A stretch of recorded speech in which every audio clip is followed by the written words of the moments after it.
Oxygen প্রবেশ করে বা কার্বন ডাইঅক্সাইড বের হয়। তো আমরা যদি স্যার ডায়াগ্রামটা দেখি স্যার, আমাদের নিচে যে পলিথিনটা দেখাচ্ছে এটা স্যার ডায়াগ্রাম হিসেবে কাজ করবে।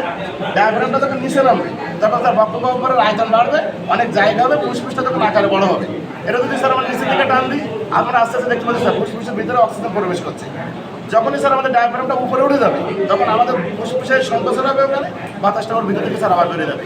তো এটা যদি স্যার আমরা ছেলেমেয়েদেরকে সামনে সামনে যদি দেখাতে পারি, তাহলে আমরা একবার ওদের যে আমাদের শ্বসনতন্ত্রের ক্রিয়া, যে কীভাবে শ্বাসনালীর ভিতর দিয়ে অক্সিজেন প্রবেশ করে, কীভাবে কার্বন ডাইঅক্সাইড বের হয়ে যায়, এটা স্যার একেবারে মানে 10 টাকাও স্যার খরচ হবে না। এটা দিয়ে আমরা ছেলেমেয়েদেরকে বাস্তবভাবে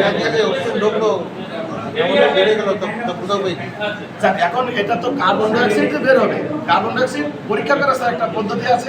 এখানে স্যার যদি আমরা এই পাইপটাকে যদি পরিষ্কার চুনের পানির ভিতরে দিয়ে যদি এটা লম্বা করে দিই, তাহলে আমরা জানি স্যার যে কার্বন ডাইঅক্সাইড সে পরিষ্কার চুনের পানিকে স্যার ঘোলা করে। তো এটা যদি স্যার আমরা ওদেরকে একটু চুনের পানি নিয়ে যদি দেখাতে পারি, তাহলে অবশ্যই স্যার আমাদের এই নিঃশ্বাসের বাতাস কাপড় এই চুনের পানিতে দিয়ে ওইটাতে কার্বন ডাইঅক্সাইড গ্যাস, এটা স্যার আমরা ছেলেমেয়েদেরকে দেখাতে পারবো স্যার। এখন তো স্যার আমরা ওই